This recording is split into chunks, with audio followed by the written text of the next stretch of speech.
Hello, and welcome to episode 108 of the Lorethrough, and we're gonna start off today's episode by sitting down at this here Grace and seeing what Melina has to say to us.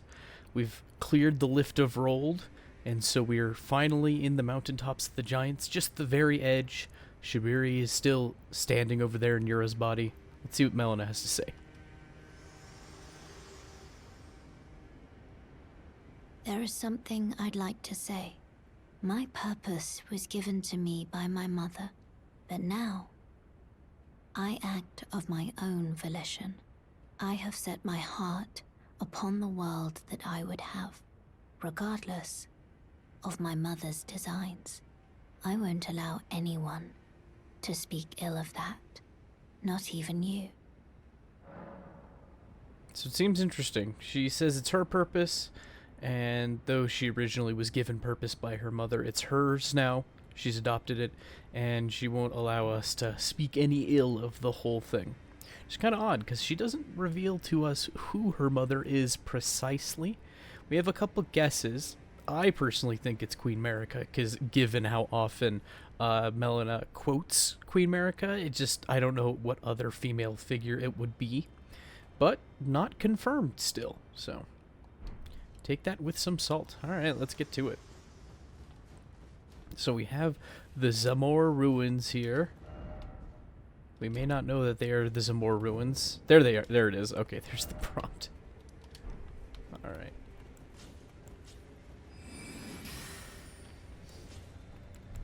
And I wanted to show off how they can't dodge Night Comet. See? Doesn't do the most damage. There's ways to boost its damage, of course, but...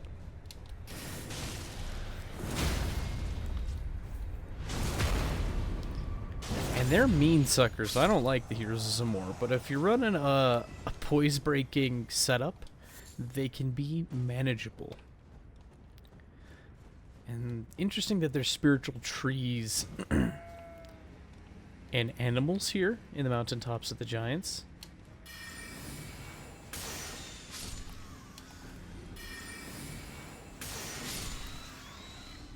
So many.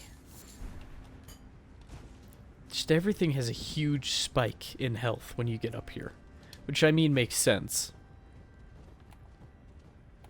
Oh boy. You almost want to play this like a stealth mission. Sneak in, sneak out. I can bring a friend along, though. And I probably should.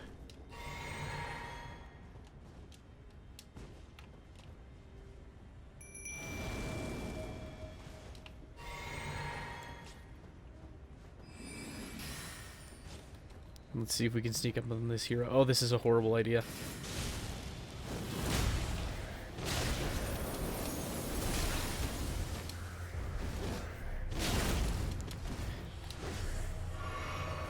I've made a terrible mistake.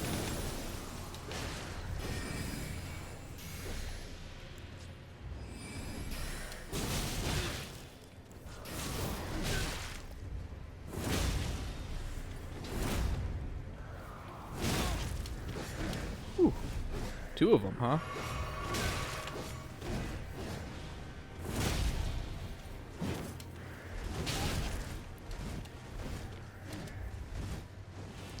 Hopefully Black Knight Tisha's having a better time than I am.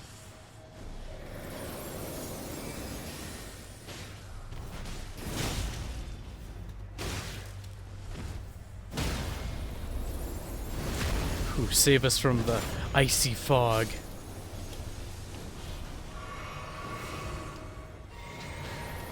It's just a group of mini-bosses.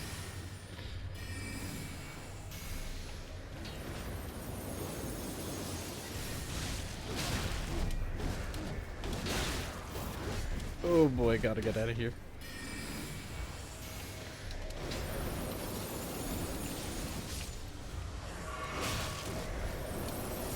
Oh, I want to get out of here. Oh, go! And I'm tanking my own frame rate too. How silly is that?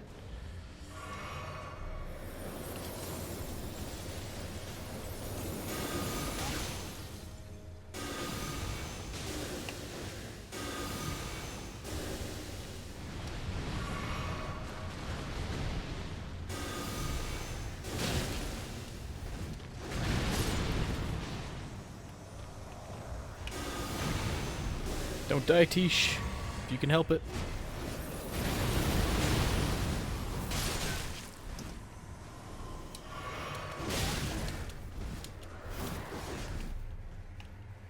Sprint the opposite direction. There's more over there. I did this the worst possible way. Just saying. There's the last one.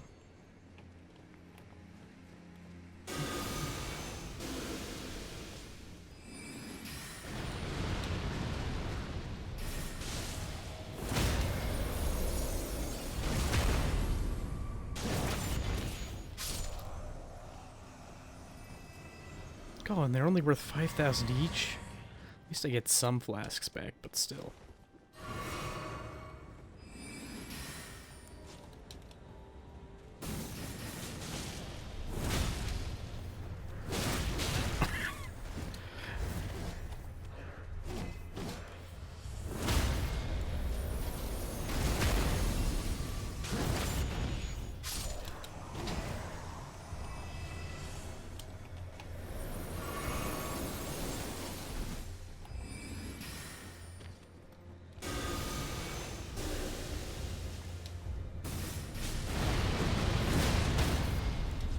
Ooh.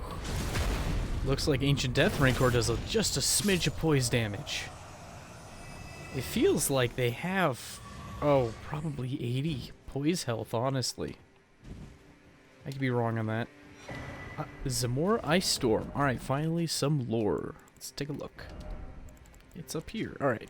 Ice sorcery of the town of Zamor. Strike the ground with the staff to create a freezing tornado. Charging enhances potency. Cloaked in icy tempests, the Knights of Zamor have challenged the fire giants since ancient times. So we have a rivalry going on, which is kind of neat. Also, the heroes of Zamor, they all have access to ice powers. So perhaps they have some connection to the wizards of our world. Maybe more to the Snowy Crone, who knows? A parallel string of thought that also led to icy incantations along the Snowy Crone that trained Ronnie. Okay, so we got a bell bearing. It's gonna be my key items. Yeah, and now we can buy level 5 and 6 standard smithing stones. Finally. I feel like I've been waiting for ages to be able to do that. Did you already pull the 2 from over here? Looks like it. I think we're done with these ruins, which I'm all for. Feel like if you get invaded here, you're just better off running in, grabbing the items you want, running out. You don't want to kill everything like I did. In fact, that was a huge waste of time. But it was fun. Yeah, I suppose. Just a string of mini-bosses all at once. Can you imagine having 2 of those in a boss arena early on? Ooh, that'd be so mean. I don't like having to fight one of them. At least the one in Weeping Peninsula always gave me the most trouble, because you have the fewest tools to deal with them if you do them, well, at the time you're supposed to. So interesting. There's these kind of knotted briars thrust into the earth, and they have designs on them. There's even a bird on that one. Wonder if I can hit him from here. Oh, yeah. We get to see the physics engine at work. Did I really not lock on? There we go.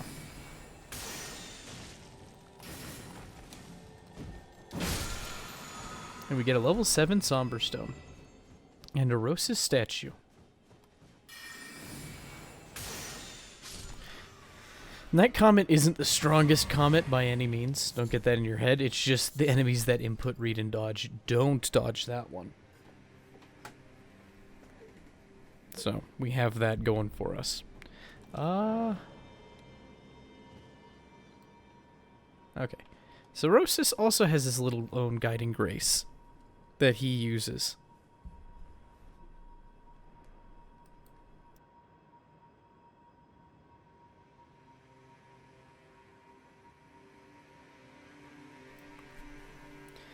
So that's kind of like the third version of Grace I think we've seen. Not in any particular order. It's technically the second, I think. Because we've seen Golden Grace. We see these statues all over the lands between, but I never drew an illusion between his guiding stream and Grace. And then we saw the Red Grace in the Forbidden Lands.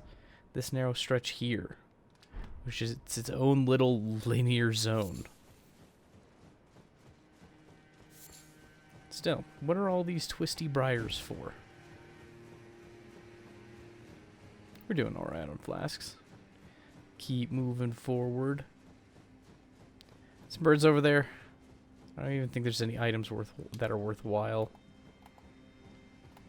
Guess we should probably find out.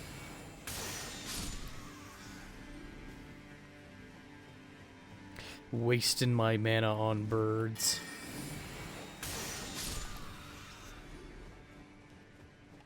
Pretty certain there's nothing up here. But I have to look just in case. Okay. Didn't think so. So you can bypass those two birds on your way to advance through this stage. Now that's curious. Looking up the cliff, we have a troll, but he's covered in fur. Still has that weird tombstone in his chest cavity and a golden sword on his back. But above him, I need a better angle. Above him, on an even higher cliff. If it'll let me. Looks like a body. And it's impaled by one of those twisted, knotted roots there. God, even the very edges of the Erd tree are all the way out there. Those leaves must be massive. I know the Erd tree drops lots of little leaves from the sky. We see those, right, in the lands between. Oh, I want to get a better look at that thing on the cliff. It's a body. And I wonder if those are the actual giants, since trolls are trolls. And if you look at it, it looks like it has a gray eye in its chest. Guess it could be the Eye of Godwin, right? We've seen gray eyes associated with him and briars associated with Deathroot. But it's an eye in his chest, kind of reminiscent of the Flame Monks, how they have an eye and a nose on their chest and a mouth and a face, right? But the Flame Monks are meant to help guard the Flame of Ruin, which is supposed to be up here somewhere in these mountaintops. So why does the giant have a face on its chest? Is that just a sign of all the guardians of the Flame of Ruin, as they have a face on their breastplate? Or is that an actual face? If it is an actual face, that's highly disturbing. But we don't know yet. We haven't gotten close enough. Just a very slight detail we could notice a little bit early. This is probably overkill for this poor guy. I didn't need to do the running attack either. Alright. You can summon here, so if you have a tough time with this group of dudes.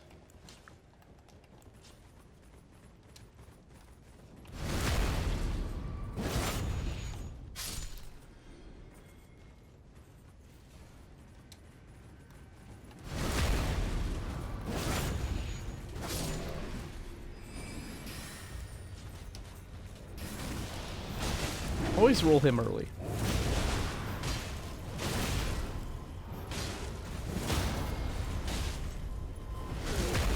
But it's a fire prelate, complete with the chest piece.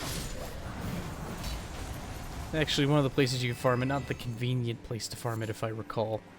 We'll have to look at that at some point, see how it's different from the other friar prelate chest piece we got all the way back at, the fort in Mount Gelmir. Yeah, maybe bringing 5 of these guys is a little bit overkill.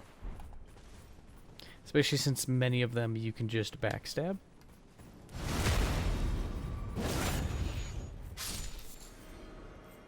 And here is a corpse snowed over, and it has the Briars of Punishment, which is a different version of the other Thorn sorcery.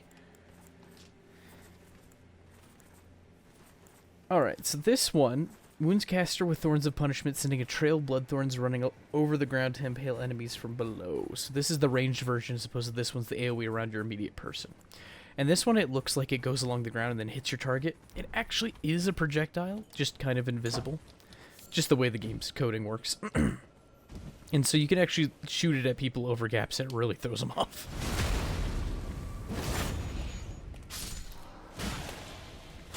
Because why wouldn't it?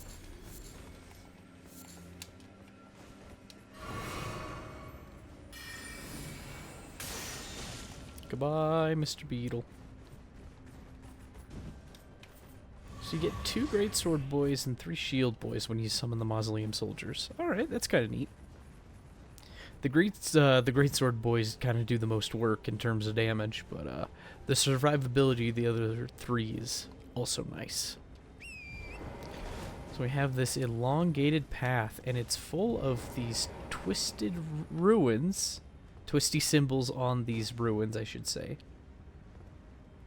And there's nothing that it evokes to me innately.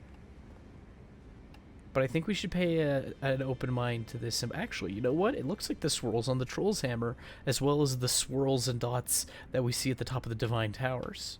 Which, I mean, it makes sense. We're on the tops of the giants. This probably is giant construction of some variety, but we'll keep an eye open for the dots and swirly patterns to see if we see it later on.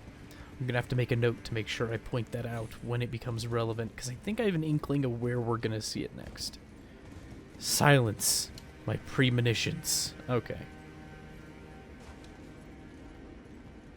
There's a golem at the end of this, and he's just staring us down.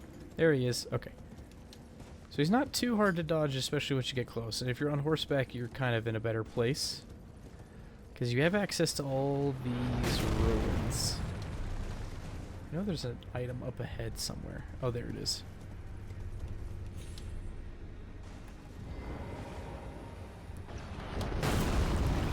Just gonna take a moment to dodge that expertly.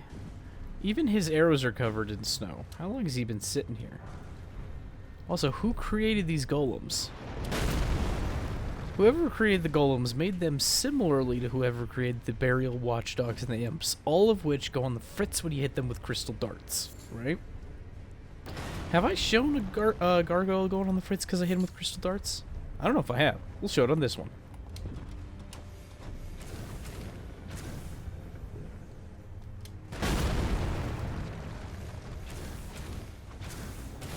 See? It doesn't do a whole lot, but I think he could attack his friends if he had any. Just kind of a sad thought. If only he had friends. Jump over his leg here, get to his chest, give him the old stabby-doo.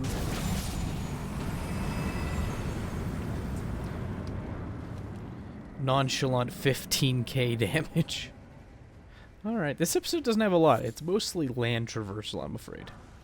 Oh, shucks. I went too far. I just remembered. That's okay. We'll go a little farther and grab a Site of Grace. There was a dungeon we were supposed to go do, and I ran right past it.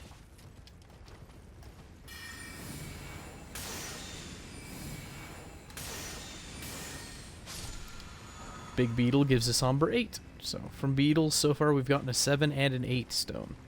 I don't know when I'm going to upgrade my weapons. Right now I'm kind of using it as a pseudo cap since I over-leveled. I figured I'd keep my weapons a little bit lower to lower my output. I should probably use even lower level weapons than I currently have. I think I'm in the +8, +20 category.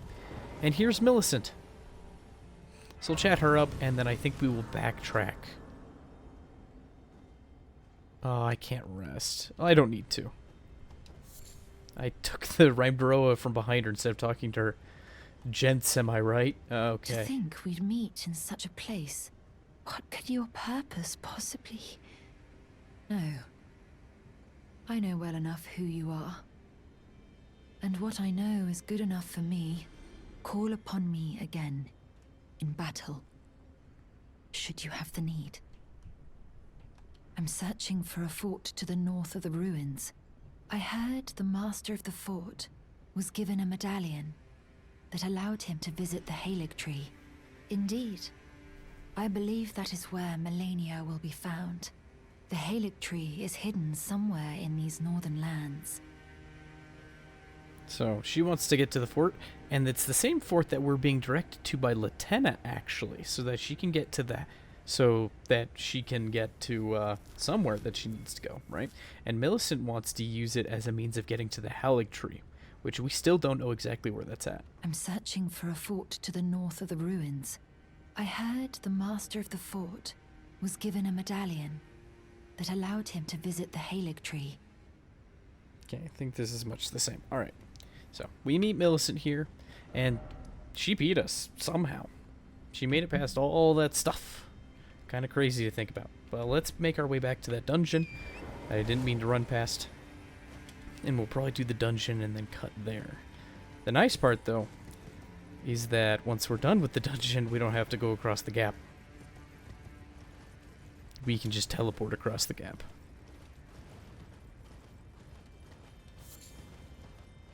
Okay, long rickety bridge.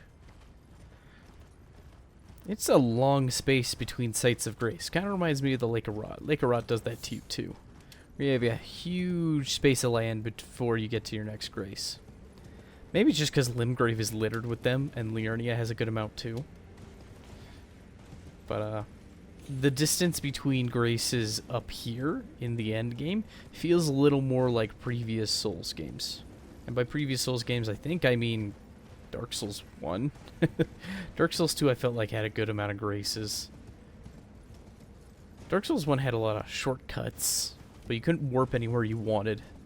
And you didn't even get access to a partial warp feature till the mid-game. If you could even call it that. Just me rambling, thinking out loud. Alright, so it's over here. Is our dungeon. And, well, I hope I can do this in like 8 minutes. If I remember correctly, this dungeon has like a hidden sub-area, which I'll probably have to explore as well. Ah, the Beast Eye Quivers. Because I think this is going to be Death Root number 7? Don't quote me on that. I don't even remember how many Death Root there are supposed to be.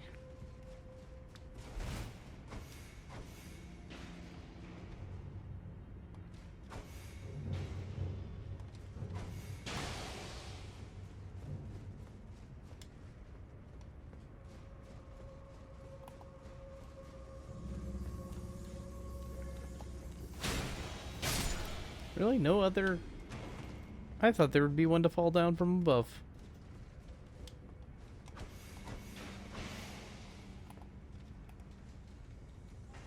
That's what I want to see.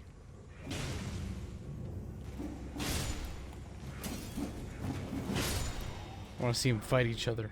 I want to see them drop Smithing Stone 7s. That's awesome. I didn't know they dropped here. Wonder how high the drop rate is. I haven't farmed a whole lot of things in the mountaintops of the giants.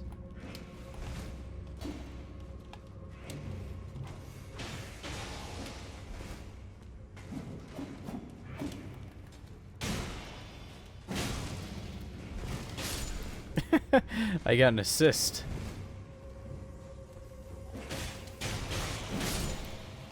No others? Good. Good. Don't want any others. I also don't want to be using this lance and dagger the whole time, though the combo's good. So I think this is one of those elevators. If we look down, yeah, see, we can see another elevator below it. So that is a place to return to. But I think we'll come back for it.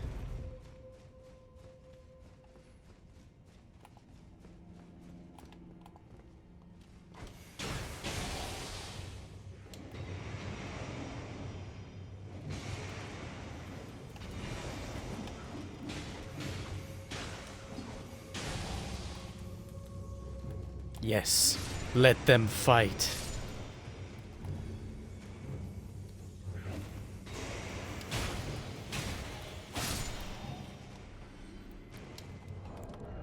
Can I make some more of those bad boys? I'm actually really enjoying this Crystal Dart gameplay. Oh, that was stupid of me. I just made a whole bunch and sent them to storage. When I should have been making them in smaller groups so that I could just have more on me. Oh well.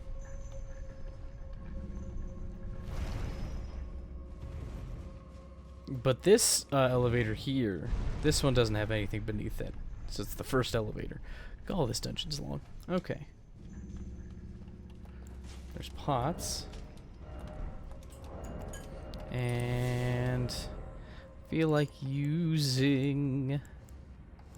I don't know. I feel like we haven't used this greatsword much.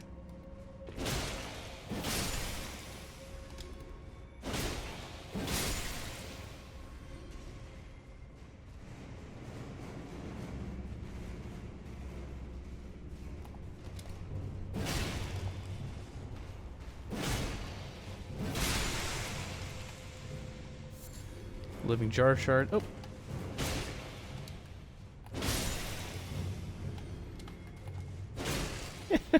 I'm so bad at doing the backstep attack. There's people who can chain those suckers together all live long day. I don't know how they do it. They just... Oh, there's a trap there. I shouldn't be doing it here. They're able to just... I don't know how they turn to start the next part. To do it repeatedly.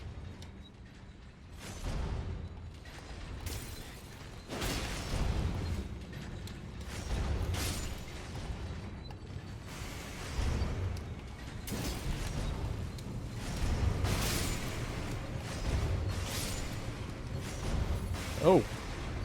He exploded up on the guillotine. That was kind of comedic.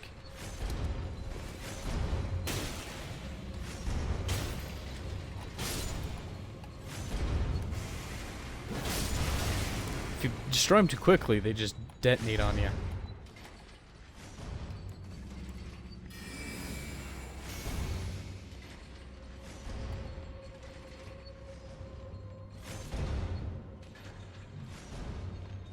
That was anticlimactic.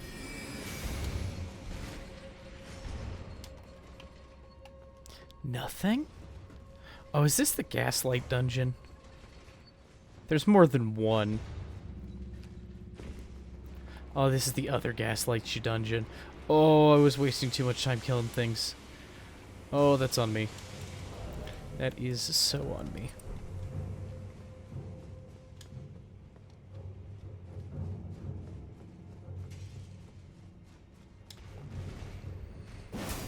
Well, my spacing was bad.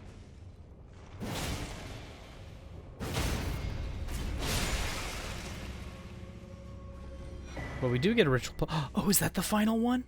I know I was missing one, but I thought I got them all from previous areas. Funny. Finally happened.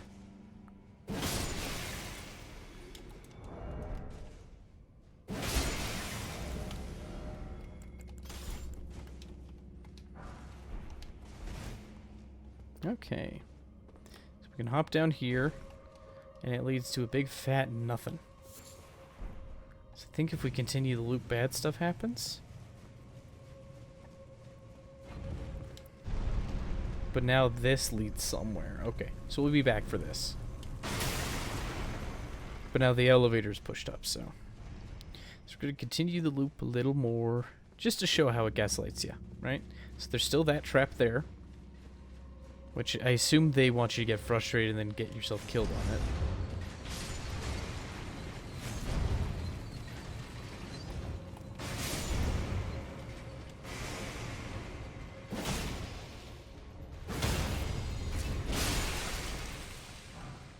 But you get a grave glovewort this time. And many other tasty items. Ran past the others. Yeah, that's fine. And instead of land squirts... Oh, we still have land squirts. Is there a third level? Oh, we get a big land squirt. Right? Which...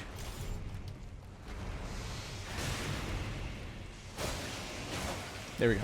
If you poison it, it'll off itself. Oh, and create a massive cloud of poison.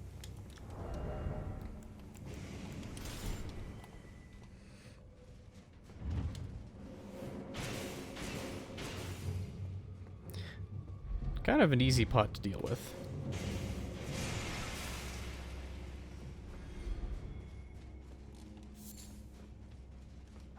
Going through all of it gets you grave glove words, though, so.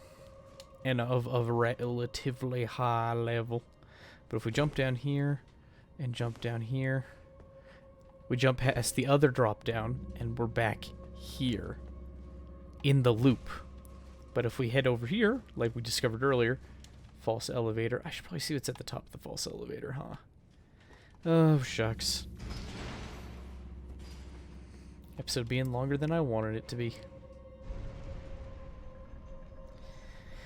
Story of my life. Well, I should be able to make a few cuts here and there. Speed up some bits. It's a little more editing than I'd care to do, but quality takes effort. Alright, so if we come up here, this is the alternate starting area. Yep, see?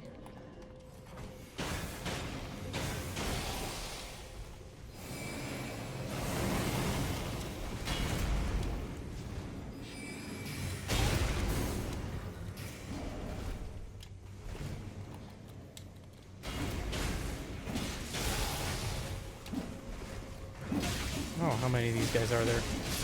Oh, shucks.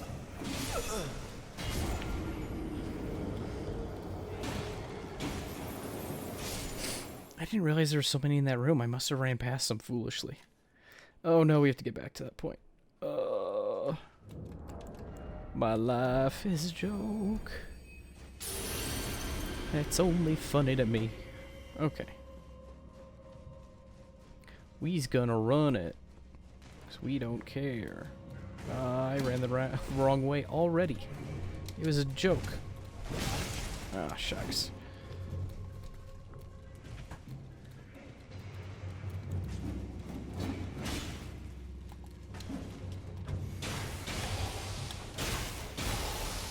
That should buy me some time. Just a smidge.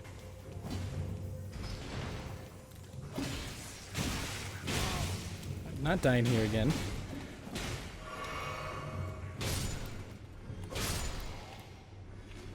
Foolish of me, getting upset. Oh, this elevator takes ages.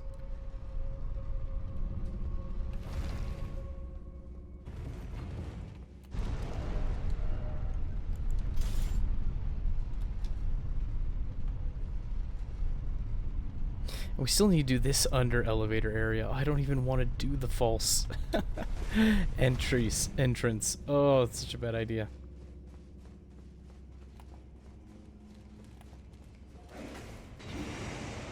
Nice thing, though, is that we sent this sucker up.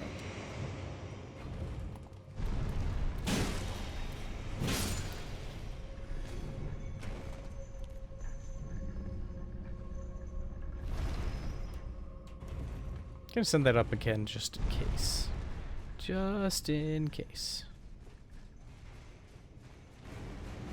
Because that's the area we need to get to over there. Up there.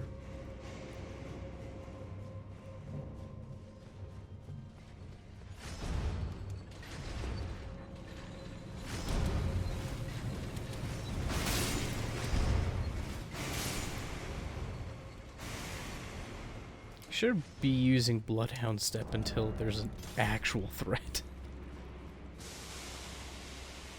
A threat that I have to address, that is.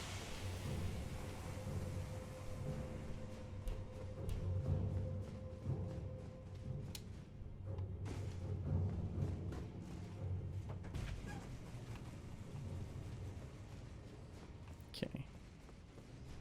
This is the wrong way. That's how we get gaslit over there. Right, the fake elevator.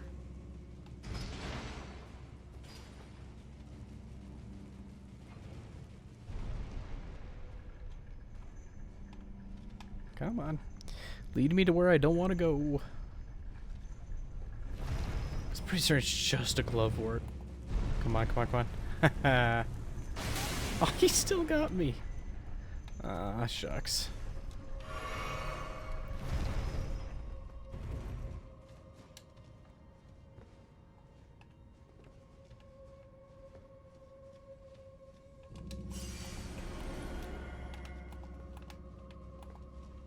Okay.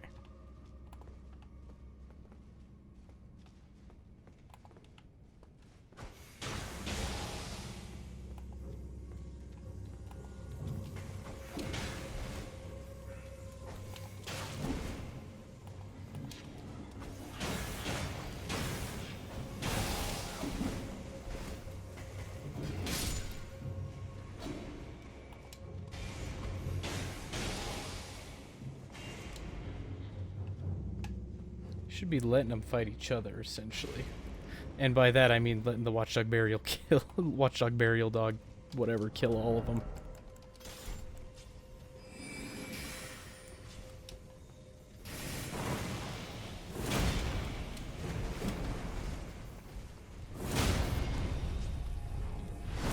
I sure hate these things.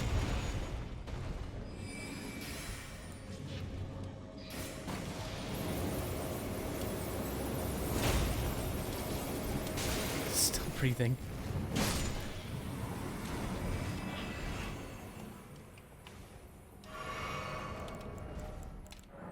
Wrong one. Yeah, it's just a level 9, which is, like, nice. You can buy them at a future point, but it's just so many imps. And it's just a room designed to get you ganked. Like me. Don't be like me. Be better than me. Quiet, long episode today, I'm afraid. Such is the content.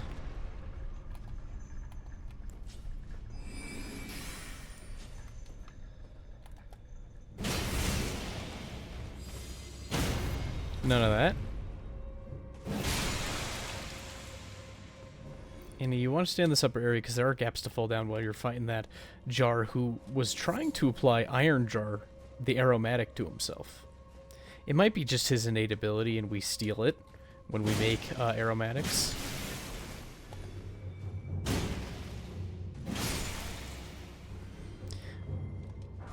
But now we can pop this open. And now the real dungeon is open.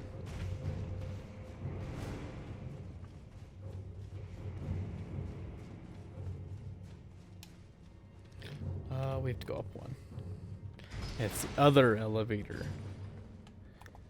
Which I think the other elevator might be past the boss room, which means I might want to do the boss room first. That could very well be the case.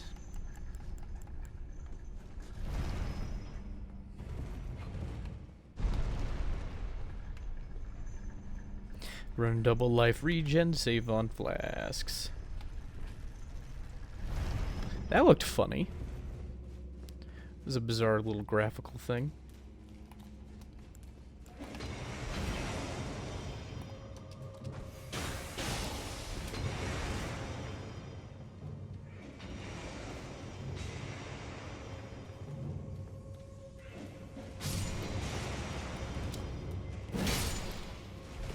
I can take care of the victor.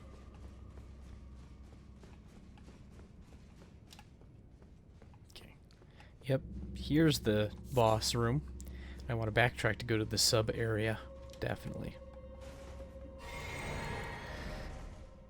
Yeah, stance breaker, why not? Sounds like a good time. We're gonna summon Tish just to make it fast, whatever it is.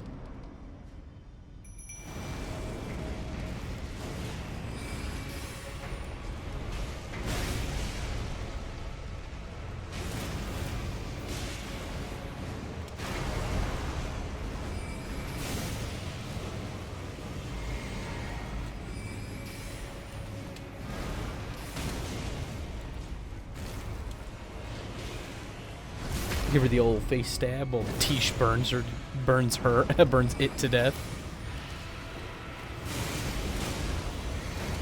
Well, I got greedy.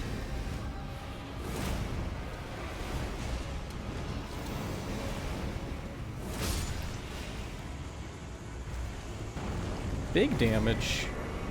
And we get the Glowvort Picker's Bell Bearing. Okay. And another death root. We did see that prompt at the beginning. So let's go back to the first elevator. And the nice thing is when we're done there, we can teleport out, end the episode. I should have known that this was going to be the long gaslighting dungeon. I really should have. I always forget where it's at. It's always in this little nook, though. And we're still okay on flasks. Not the best. We'll have to be smart. Tish was a lot of help in that last fight. She used the burning effect at least twice on her weapon, which, honestly, that's all that she needs to do is use it twice.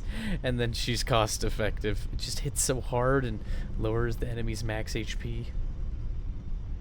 Unless they're like a shard bearer or something, I think it does that.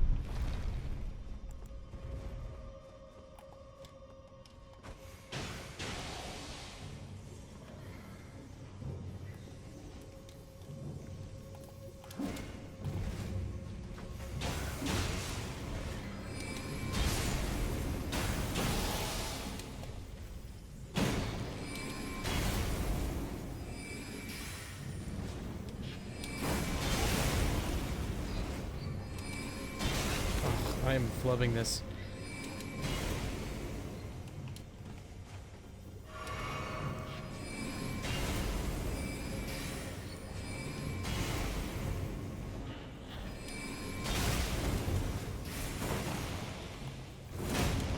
Oh dear. Oh, it's so not worth it. I think this is the place you come to if you want their sword, though.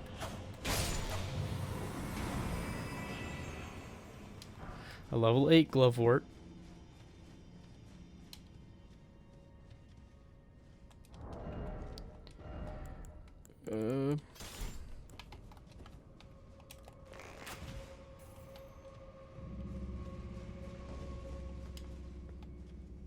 I don't like this.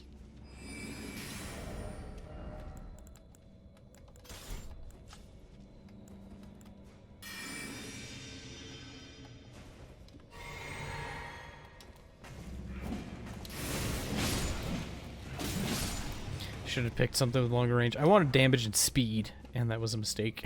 There we go.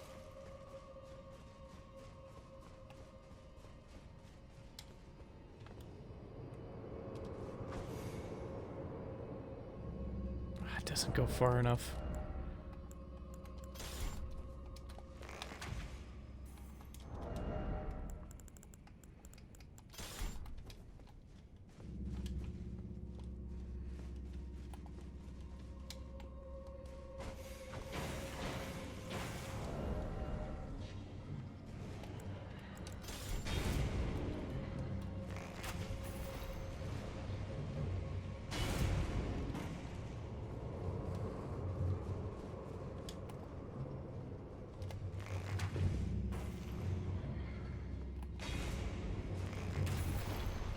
Does this breathe fog in both directions? There we are.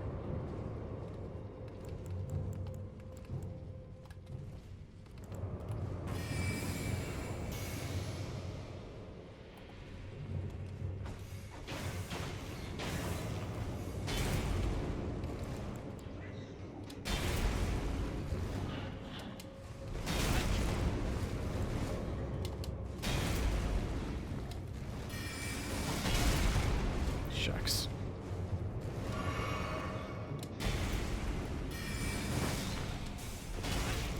Oh my gosh. Oh, the end of my resources and the end of my patience. Oh, we got a sword. Yeah, so that's the one you kind of have to farm. I almost ran right into that. Can you tell I'm done with this dungeon? I'm done with this dungeon. Yep, another treasure chest. I think this little side area is kind of worth getting at. Maybe. Oh, fire monk ashes. Is there lore after all this time? Alright, ashen remains in which spirits yet dwell, used to summon a fire monk. Spirit of a stout monk who monitored the giant's flame, versed in fire incantations, and himself steeled against fire. Though he was charged with keeping watch over the flame, after many years of solemn duty, he has succumbed to its allure. So is that the nature of all fire monks? Have they all succumbed to the allure of the Flame of Ruin? And there he is, wearing that chest piece with the eye and the single nose and the mouth, kind of like we saw with the giant. Are they both wearing a breastplate? Curious. All right. Well, that's going to be it for episode 107. Thank you for joining me. Sorry it was long. Oh my goodness. I hope you have a good one, and bye-bye now.